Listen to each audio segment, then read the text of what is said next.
How to set up ESPN Fantasy League. Firstly, download the application from App Store or Play Store. After installing, open the app on your device. Now to set up your NFL Fantasy League, you will need to have a team.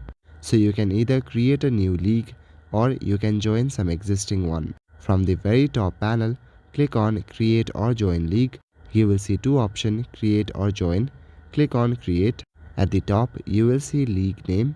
You can change the name to whatever you like.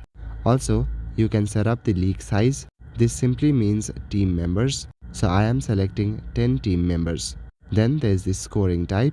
You can select these options as per your preference. Once you select a scoring type, click on Create League and your league will be created. Here make sure you click on Copy Invite Link. After that, link will be copied to your clipboard and now you can invite your friends through that link. Now you can go on the top and click on m.basketball. Here you will see all the leagues that you have created. Now you can schedule the draft and make it go live, or you can simply practice your draft. That's all for today. Thank you.